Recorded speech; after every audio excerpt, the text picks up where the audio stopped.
বৈষম্য বিরোধী ছাত্র আন্দোলনের শীর্ষ নেতাদের সামনে রেখেই নতুন রাজনৈতিক দল ঘোষণার প্রস্তুতি চলছে।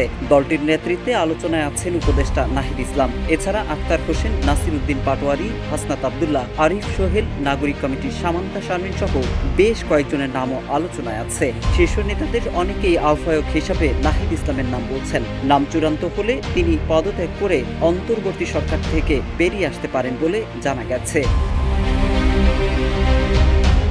সবকিছু ঠিকঠাক থাকলে আগামী 20 থেকে 25 ফেব্রুয়ারির মধ্যে যে কোনো দিন আনুষ্ঠানিকভাবে এ দল ঘোষণা হবে।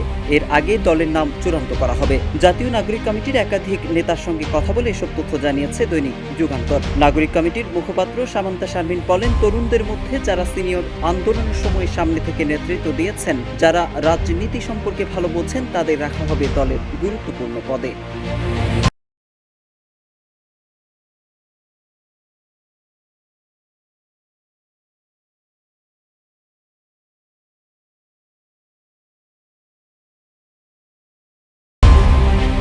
সামান্তা শারমিন আরও বলেন, গণঅভ্যুত্থানের মধ্য দিয়ে অনেক বছর পর একটি বড় রাজনৈতিক দল গঠনের সুযোগ এসেছে। গণঅভ্যুত্থানে নেতৃত্ব দেওয়া তরুণদের নেতৃত্বে তারা এই সুযোগ কাজে লাগাতে চান। জাতীয় নাগরিক কমিটির নেতারা বলছেন, নতুন রাজনৈতিক দল গঠনের সব কার্যক্রম প্রায় শেষ।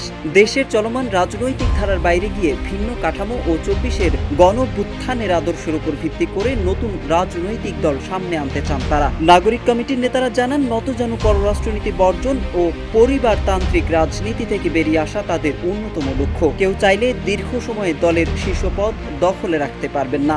এছাড়াও দেশের মানুষের চাহিদা অনুযায়ী সময় উপযোগী রাজনৈতিক দল গড়তে প্রস্তুত তরুণ ছাত্র নেতারা। ফলে শেষ মুহূর্তেও নেওয়া হচ্ছে দেশের নানা শ্রেণী পেশার মানুষের মতামত। তবে নতুন দল গঠন করা হলেও বিলুপ্ত হবে না জাতীয় নাগরিক কমিটি ও বৈষম্য বিরোধী ছাত্র আন্দোলন।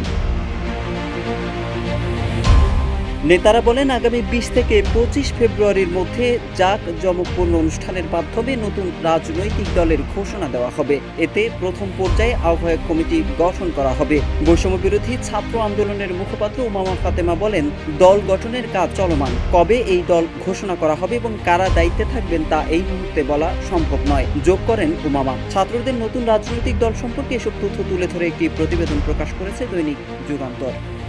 মোহাম্মদ সাইফুল ইসলাম, ইত্তেফাক।